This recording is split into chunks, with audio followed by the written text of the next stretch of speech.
Welcome to Big City, Small Town, the weekly podcast all about San Antonio and the people who make it go and grow. I'm your host, Bob Rivard.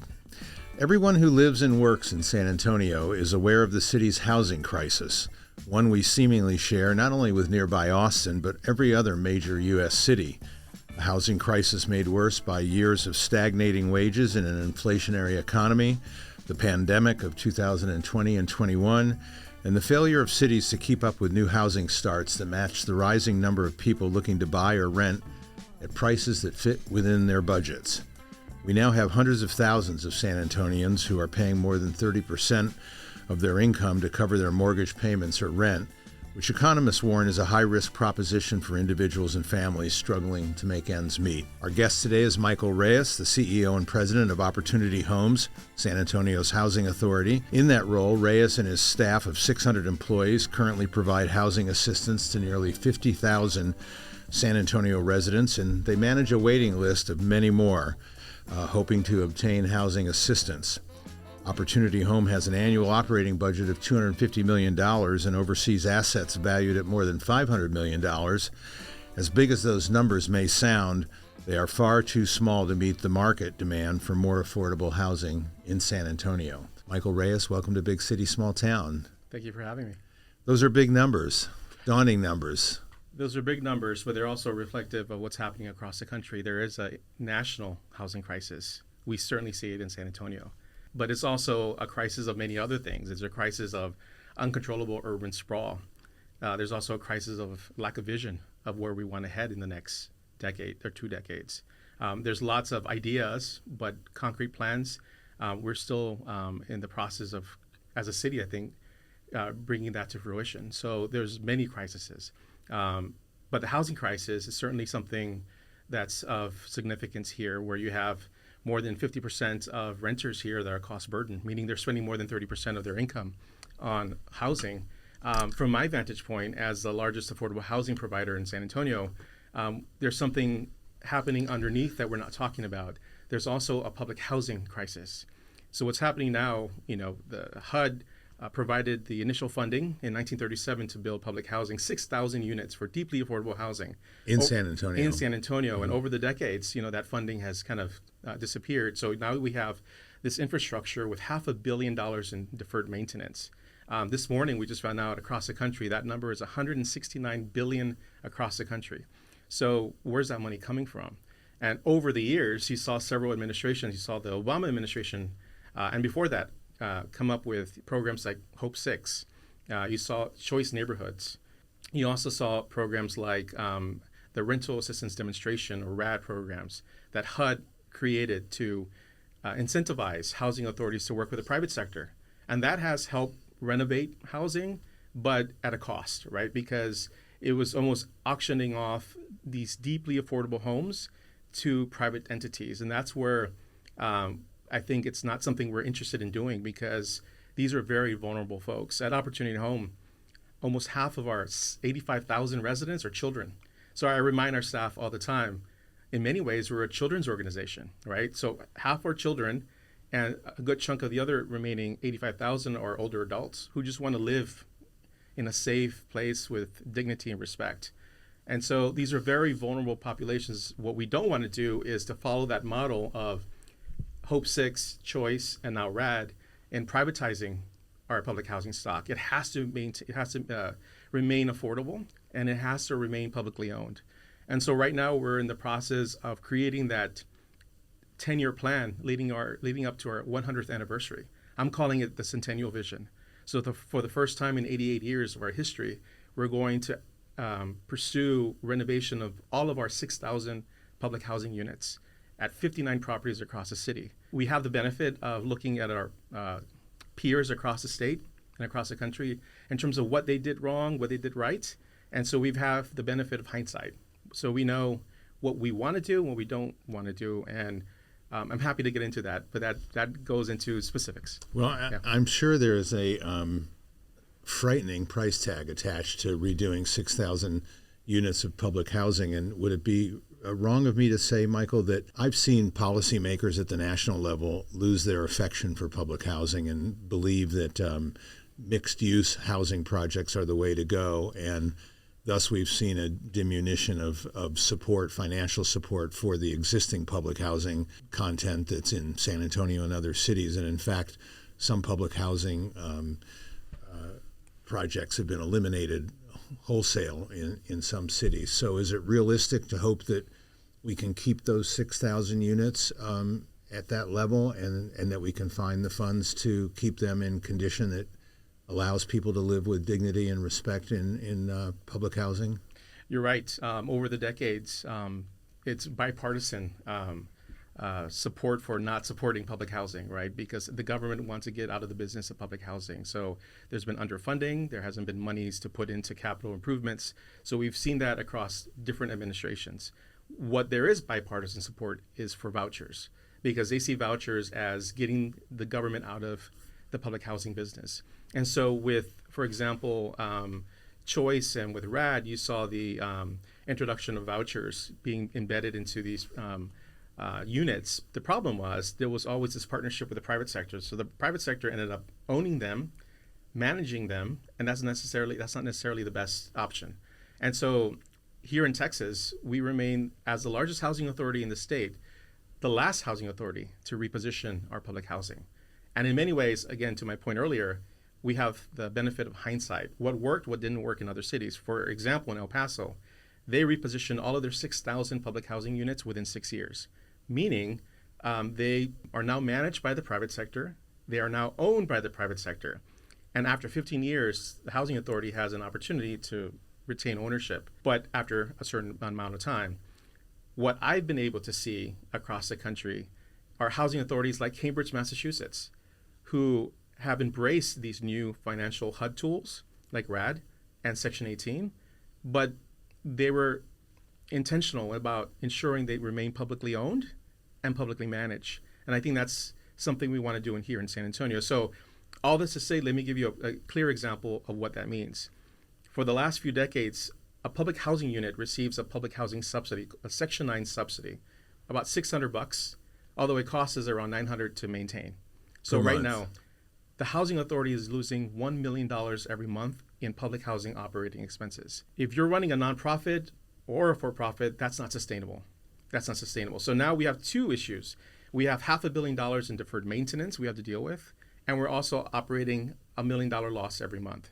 So there are two scenarios here. Either one, we're going to lose our public housing stock because it's going to crumble to the ground, or the organization is financially going to be insolvent and not be able to perform. So those are not two good scenarios. So there's no choice here. There's no choice but for the housing authority, Opportunity and Home, to find a new path.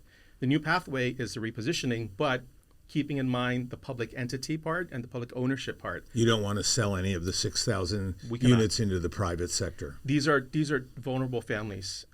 Being a former resident of this organization. Yes, you were born at Alazan Apache. This is sweet to have somebody running our housing authority in San Antonio that grew up in public housing. It's a full circle moment for me. Having had a 20-year career in D.C. and working in international affairs, I got to see housing from across the world. Primarily in Southeast and Central Asia. And I got to see how good public-private partnerships work and how some partnerships were not effective. So I bring the lived experience and also that kind of global perspective. And we know here in San Antonio, we have to retain our 6,000 public housing units. The key here is in the future, because if we're going to transition them from a Section 9 subsidy to a Section 8 subsidy, they're in a different program. So they will still be public housing like, but it won't be in the public housing program. So what is public housing? Public housing is three things. One, it's affordable housing forever. It has really strong tenant protections, and it's 30% of one's income. That's what public housing is. So when we transfer to the new Section 8 program, project-based vouchers, those tenets of what public housing is will remain. Individuals, residents will still pay 30% of their income. They'll still have robust tenant protections, and it'll remain affordable forever. The difference is on the back end, on our end, instead of getting, for example, $600 for a public housing unit, the voucher's worth about $1,200. What does that mean? We have more revenue coming in to keep maintenance up and running, pay for resident services, and have an emergency rainy day fund on the side. So whenever the roof leaks or there's an issue with the foundation, we actually have money to maintain it. What we don't want to do, move forward with this strategy and not have a plan for the future. So what we don't want to do, for example, in some of our legacy public housing properties, renovate it, get it up to speed, and then in 30, 50 years, it's back to where it's currently at in its state. That's what we cannot do. So a couple of questions. Let me just jump in. Of course. First of all, for our audience, this has nothing to do with state-funded education vouchers. These are vouchers that come from the federal government and allow people who are not living in public housing units to bridge the amount of that they can pay for their rent in the private sector by giving a landlord or landlady a voucher, which in effect is a federal check that can be cashed by the housing authority or by the private sector landlord, right? Right. In this case, with the project-based vouchers, the voucher stays within the unit, so it doesn't travel. With a normal housing choice voucher, the voucher travels with the resident, and if they decide to move to different parts of town, the voucher travels with them. A project-based voucher stays within the unit. So so from the resident's perspective, they don't see a difference in terms of how much they pay. Why don't landlords like them? Many landlords won't take a voucher driven individual who wants to rent or family. And I don't know if that's because they're making a socioeconomic judgment about the caliber of people or if it's because they don't see the vouchers as cash equivalents.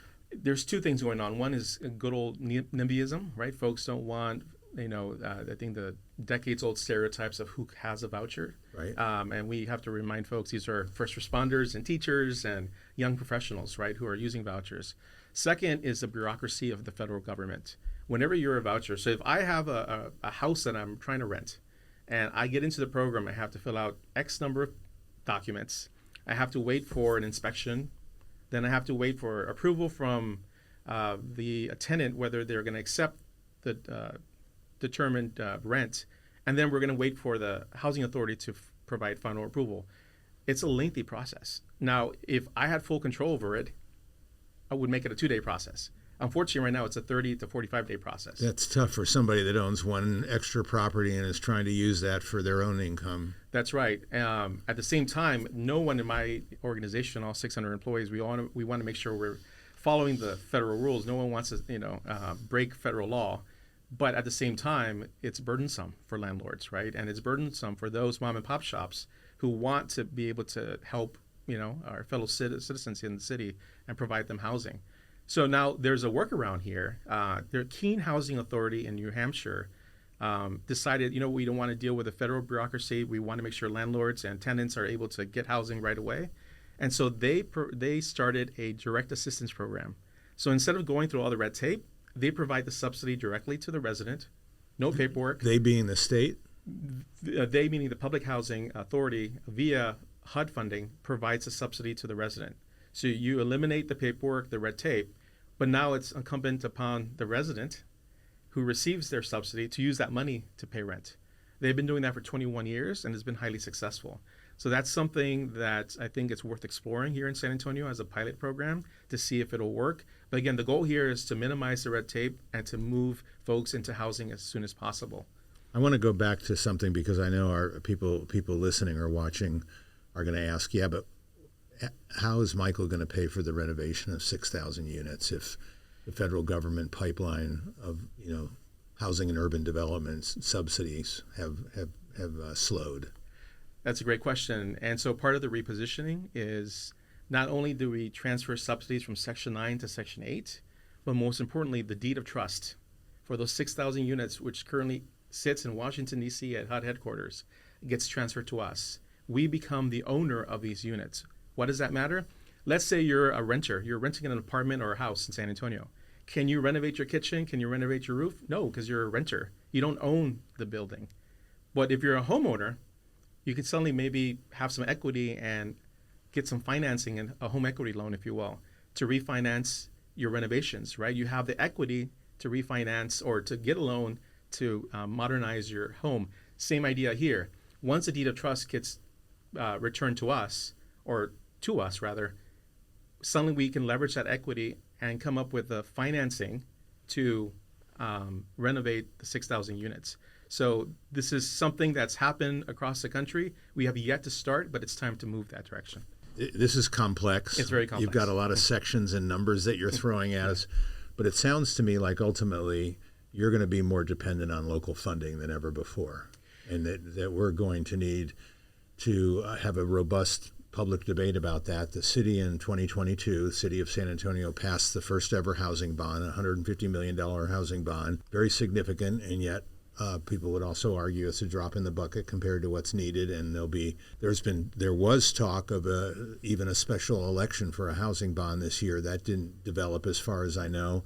There's certainly talk about an even larger housing bond in the 2027 bond, perhaps. What are your prospects for getting the city, and for that matter, maybe Bexar County? I'm not sure if your footprint that Opportunity Home serves is limited to the city or if it's the metro area, how that works. So Opportunity Home is restricted to the San Antonio proper metro area jurisdiction. Bexar County has their own housing authority, which is outside the metro area. But Bob, to your question about the housing bond, it was highly successful, right? I mean, we're indebted to the taxpayers to approve that.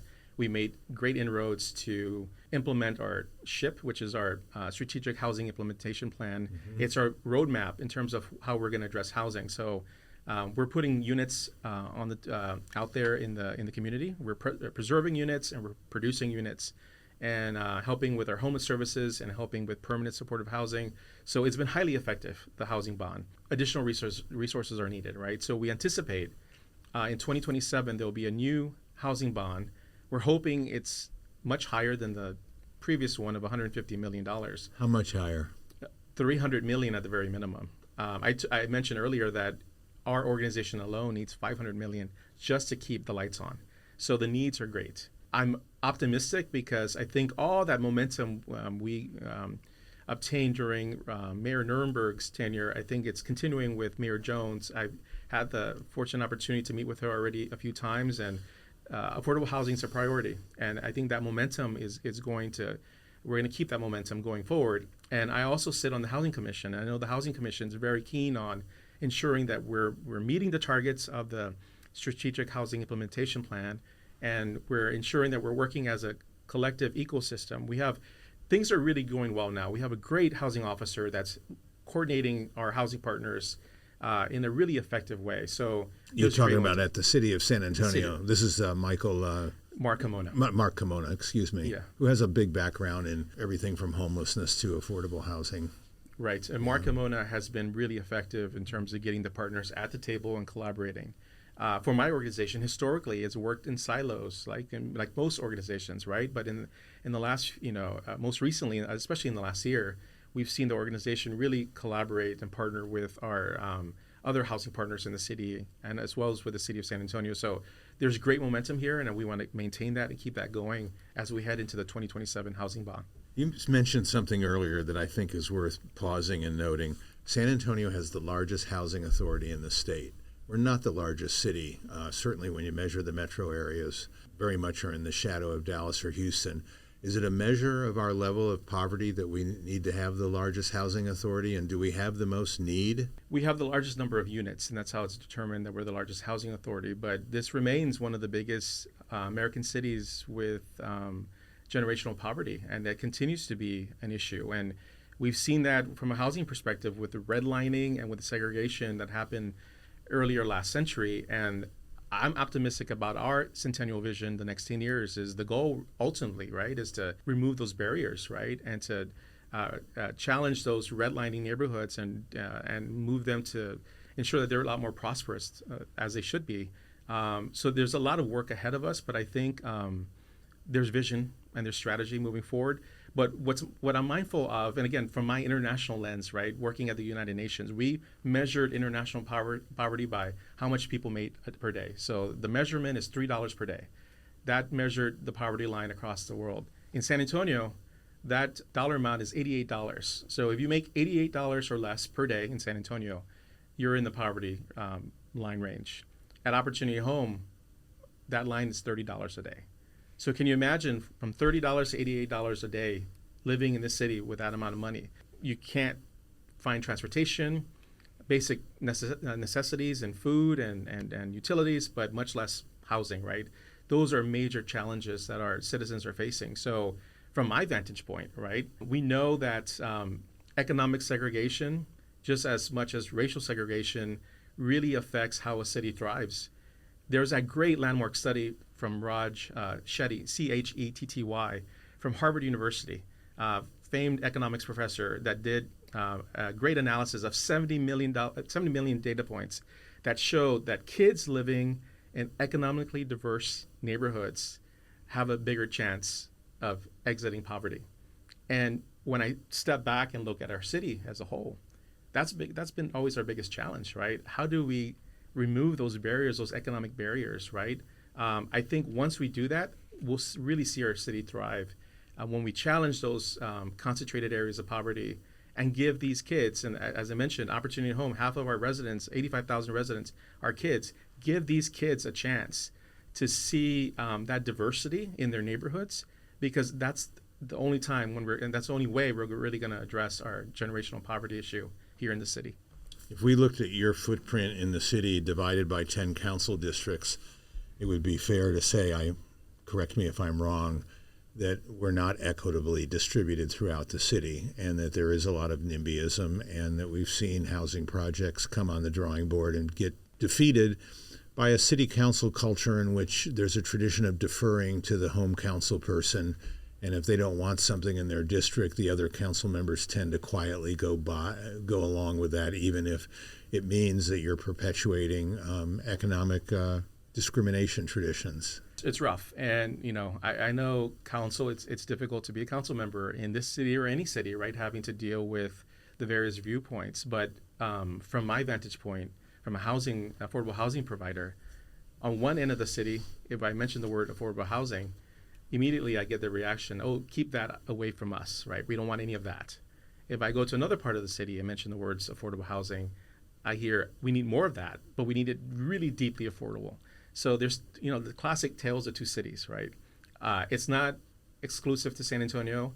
It happens in many American cities, right? But I think that's an opportunity for the city, right? For the city council and our elected officials to kind of unite and challenge those who question affordable housing. But again, it's questioning something much larger, right? Years of stereotypes of who those folks are. I'm here to tell everyone that those folks are kids and older adults. It's not those folks you see in Hollywood films or those stereotypes that we've grown over the years seeing on TV. Those kids and older adults deserve a place to live with dignity and respect and have the option to live where they want to, not where they have to.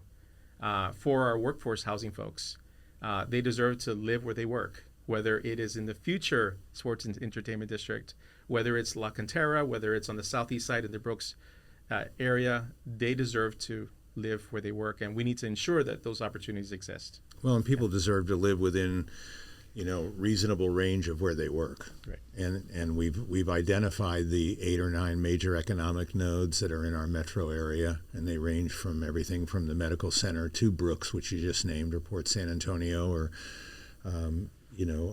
northeast San Antonio around I-35 and 1604. Mm-hmm.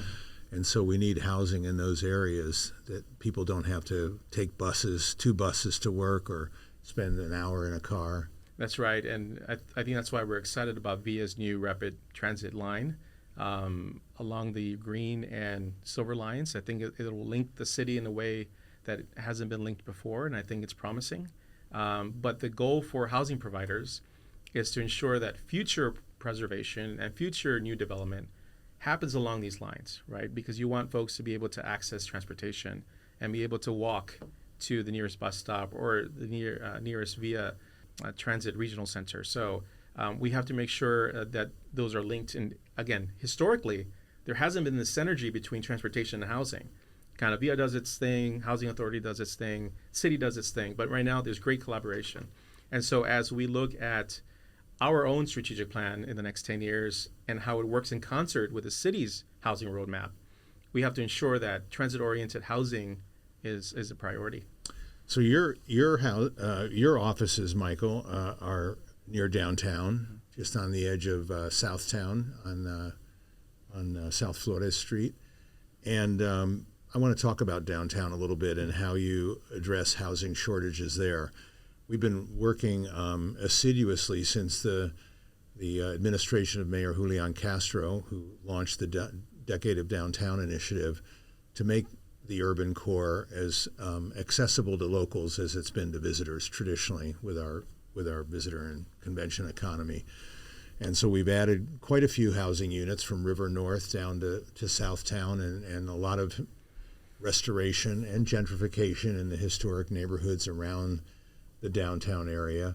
I noticed there was an op-ed in the Express News this week from UTSA President Taylor Amy saying the development on the west side, what we're calling now Downtown West, I think, or West Downtown, where the new Missions ballpark's going to be, and then he was advocating for people to vote yes on propositions A and B, and making the case that the expansion of the downtown campus and bringing a lot more students downtown is going to be dependent on those kinds of amenities existing as well as more housing.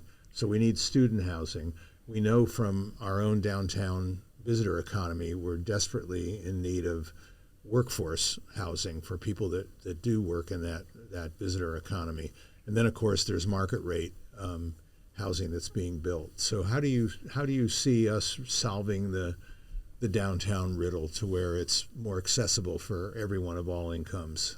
Absolutely. It's really interesting. It's been interesting to hear the conversations the last few months on especially the sports and entertainment district and the need for affordable housing. And I think Opportunity Home has been kind of sitting here in the back, watching from afar and thinking, wait a minute, we've been here the last 10 years.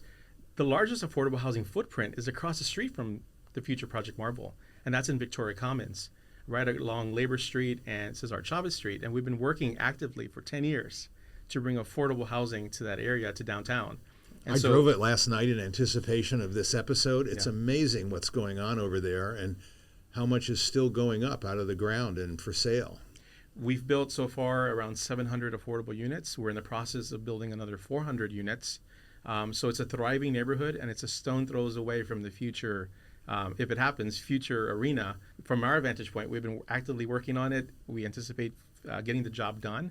But at some point, we're going to run out of land and options. And so there are two things we can do. One is the existing affordable units, which are affordable, we can really make them deeply affordable and put some vouchers in there. So instead of it being a tax credit rent, which is, I'm going to throw out a number, $1,200, if we put a voucher in there, it's 30% of one's income. So if you're working at a Riverwalk restaurant or you're working across the street at the Tower of the Americas and you're making $20,000 a year, well, it's 30% of your income. And so that rent dramatically falls down and provides opportunities for those working across the street at Hemisphere to work, to live across the street. So we're talking with the city, and we had a discussion with the mayor recently about how we can draw down those rents to ensure that there's opportunities for those working nearby to continue living in that district, in that area. The second thing is the land around the Alamo Dome. There's opportunities there as well. In fact, just a block north of the Sports and Entertainment District, north of the Alamo Dome, we just produced a new development there. We're in the process of producing a new development there, about 275 affordable units.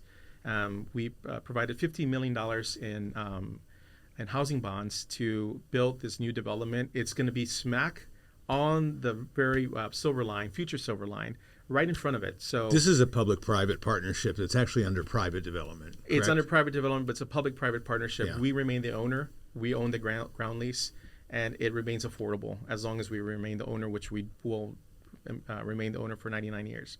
But it's one example of working along the future line and to ensure that we're bringing affordable units to our city and to the immediate downtown area. So developers I speak with cite two significant impediments to pursuing more affordable housing down here, or really any housing of any kind. One is interest rates, which are beyond our control. It's just too expensive to access capital right now. But the second one is getting the city to restore incentive levels so that they can build multifamily developments that have various price points within them, with the percentage of the units being dedicated to workforce or affordable housing. On the interest rates, I think that you're right. The interest rates have been really high, and what's different, again, we're trying to. This is not your grandfather's housing authority. We're trying to move to the future and be innovative and be a 21st century housing organization. And as is the case, a few months ago, I was mindful of high insurance rates, high interest rates, and high construction costs. And so what we did, for the first time in our 88-year history, we sought to leverage our equity, that $500 million you mentioned earlier of housing equity, and obtain a credit score from Standard & Poor's, an S&P credit score. Just as everyone individually has a credit score, now the Housing Authority, for the first time in 8 decades, has a credit score. What does that mean? It means we've effectively become our own bank. This is a game-changing moment for the organization. It's a huge milestone. What does that mean? We can now, to your point about high interest rates, instead of borrowing from a traditional bank at 8%, we can lend from our new credit rating at 6%. 8% versus 6%, we're talking about millions of dollars of savings, which means millions of dollars being pumped back into affordable housing. So now it's actually doable, right, to produce in a really sought-after area downtown where land is really expensive. Despite the construction costs and insurance costs, we now are able to leverage this new financing mechanism through our credit rating.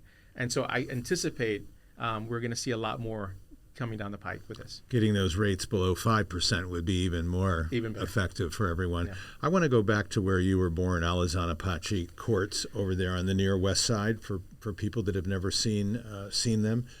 A lot of controversy a couple years ago, Michael, when the community first debated whether to raise the property as being beyond repair or to repairing them. And community advocates very much wanted to go the restoration route. I think people that were more focused on cost and economic development wanted to start over. I think I did the math at the time. Correct me if I'm wrong, but the cost of renovating was more than $200,000 a unit for what was anticipated, which at the time raised the issue for me, why not just build these families a new house and give them the title for $250,000? Because you could certainly do that with entry-level housing, and the cost just seemed to be unsustainable. But give me your feeling about that, because you have probably a very different perspective than I do. Let me go back, right? I think of former city manager Cheryl Scully, who was a terrific manager and took our city to a different direction. But what happened is she touched the holy grail of contracts, and she paid a price for it. There's also talking about the police union. Those are those union contracts that we. I didn't know we were going to talk about that. The holy grail of contracts, but in housing, there's the holy grail of housing, and that's Alazan. And former mayor Cisneros, when he was mayor, tried to do it. Over the years, many attempts. He lives in the neighborhood. And he lives in the neighborhood. The last my two predecessors lost their roles in this organization because of Alazan. And we want you to stay. Let's be clear on the podcast. We're not trying to usher you out here. Right. And I want to stay, but what a greater achievement, right? Personally, to rehab and to provide 21st century living to the community where I was born, where my mother, grandparents, and great-grandparents lived. Wow. What greater achievement? What greater achievement to that legacy that they left behind, where mom in the mid-1970s said, you know what, my kids deserve a backyard. And she saved money for 2 years quietly without my father knowing, and said, one weekend, we're going to move, and because my kids deserve a backyard. That action she took gave me an opportunity to sit here before you. And I want other kids to have that opportunity, right? So nothing more that I want to do is to rehab and give those families, those 501 families living in those units, that opportunity as well. But I know that if I try now, I'm now going to be the third person to pay a price for getting into that space. So are we saying that we have to pay whatever price we have to pay because of nostalgia? Nostalgia and history and culture, and I think the conversation over the last few years has morphed into, let's care about the buildings and not necessarily the people in there. We're trying to preserve housing, and I think there's some folks who are trying to preserve buildings, and there are two different things here, right? And we have to really respect both. The history of the neighborhood is important, but the lives of the folks living in these buildings are important too. In this year, 2025, we have families living in these cinder block homes built in 1937. And they're very small, almost claustrophobic rooms. I've been in many of the units. As a kid, they're not welcoming. They're not welcoming as a kid. I remember going to my grandmother's house every Sunday, or her unit at Alazan, and having to navigate the staircase, and everything was so intimate because the square footage was already tiny. There's so many challenges with getting there, but I think the conversation has gone off track. And so what we want to do, what I want to do is I need to prove myself. I get that. I want to be able to rehab our other legacy properties around the city and show them this is what's possible. Doing it the right way, not the way it was done before. My predecessors they were good people. They had good intentions. They were using the only tools, financial tools that they had. That meant tax credits to come in, which meant that these units were not going to be as affordable as they are now. Was it the best option? No, but that was the only option they had. My immediate predecessor, again, a good person, he was trying to do the best he could to make it happen. My intentions are to preserve them, that affordability the families deserve. If we don't provide that affordability, no one else will. But I want to make sure we do it the right way. Right? One way to increase affordability is to increase inventory. So let's just take the case of the soap factory apartments that are on the west side of downtown here, where there was so much controversy and people who had never set foot over there took a highly polarized position of protecting them. But there are 300 units over 9 acres, and any developer will tell you, well, you can almost go 10x on that in terms of how many units that much land should support. And I would argue that rather than redo the existing Alas on Apache with their cinder block construction and their small rooms and lack of modern, even late 20th century amenities, you might be able to double or triple the number of units on that footprint if you embrace 21st century design. Absolutely, we can do it. So there are currently 501 units. What we need to do is ensure those 501 deeply affordable units remain, but add an additional 200, for example. And those could be, higher rents to subsidize those 501. What we cannot do is to rehab it and create only 501 deeply affordable units, because in 50 years, we're going to be in the same space.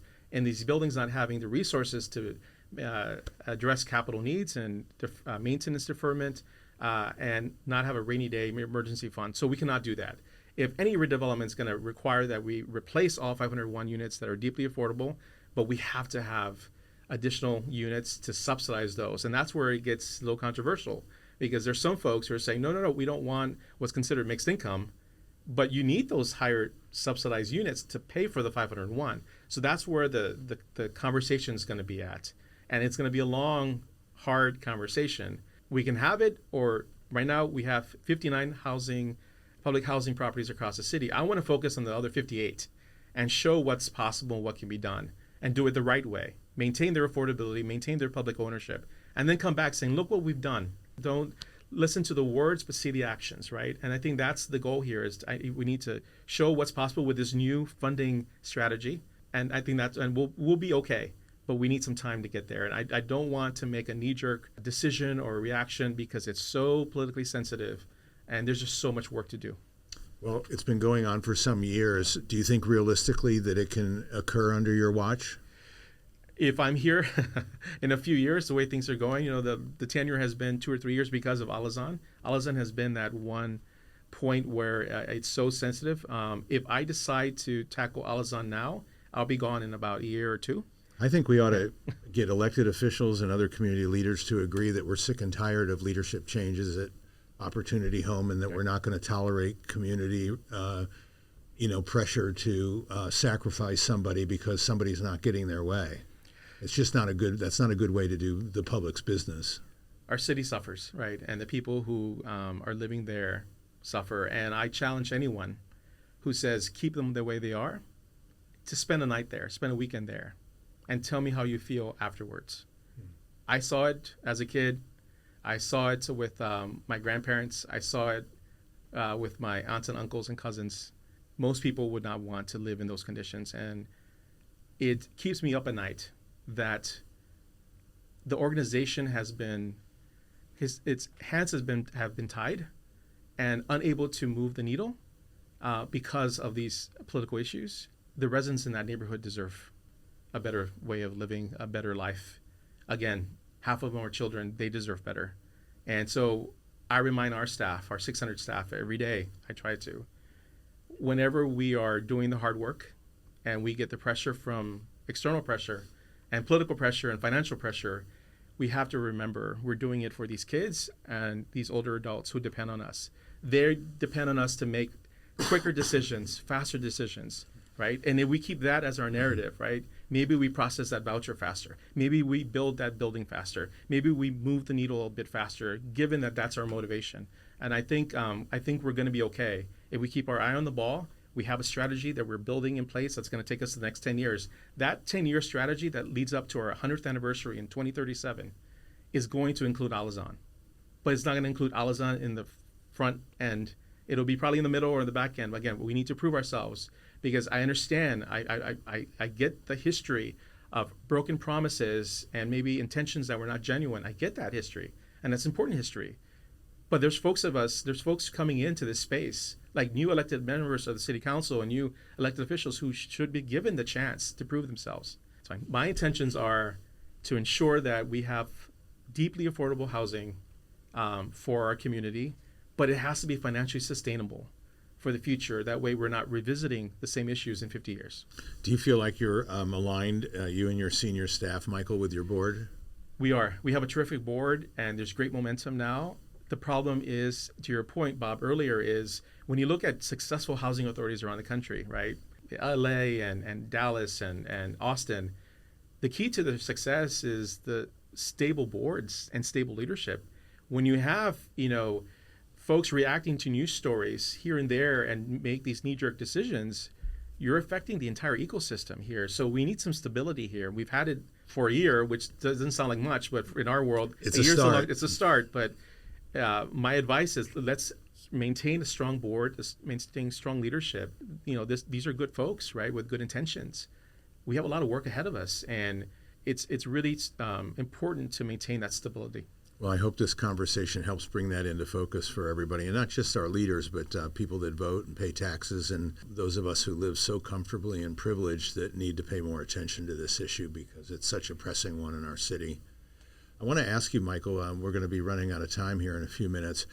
Is the government shutdown in Washington going to affect your organization, and specifically, we've already talked about the red tape and bureaucracy surrounding vouchers, but could we see that program paused or the pipeline closed down temporarily to where that puts people at risk because they're not getting their vouchers, or private sector landlords are not getting the voucher income? I think there's some angst right now. I think we were notified recently that we'll have enough funding until the end of November. That's only 1 month away. That's 1 month away. I'm optimistic, being a former Hill staffer, understanding that politics, national politics, tends to dominate the front pages. But if you look underneath, there's some really key staffers, congressional staffers, and really moderate and good people working on the Hill. And they all know that this is not sustainable. The deep state. November 1st is going to come around, and the checks are not going to arrive. And suddenly that public pressure is going to come into play. And suddenly the White House is going to listen up. Members of Congress are going to hear from their constituents. And so that pressure will eventually lead to the government coming back open. And I think we're going to be okay because, and I say that, there is bipartisan support on the Hill, both in the Senate and the House, for voucher assistance, housing assistance. Again, our families here are 85,000 residents, are constituents of elected officials, right? So we're assisting the same families here. So I think cool heads will prevail, and the government will open again sooner than later. But I hope it's a bigger lesson, right, down the road, that these closures really affect communities at the local level, and there's unnecessary heartache and burden that folks feel, whether, again, it's a family of children or an older adult. We're better than this as a country, and we're better than this as a state and city, and we have to be mindful of that as we move forward. Well, last question. We're going to get past the November 4th county election, and we're going to overcome our budget deficit that City Council is wrestling with and have a new fiscal 2026 year budget. And we'll go into 2026 and start serious conversations about that 2027 bond.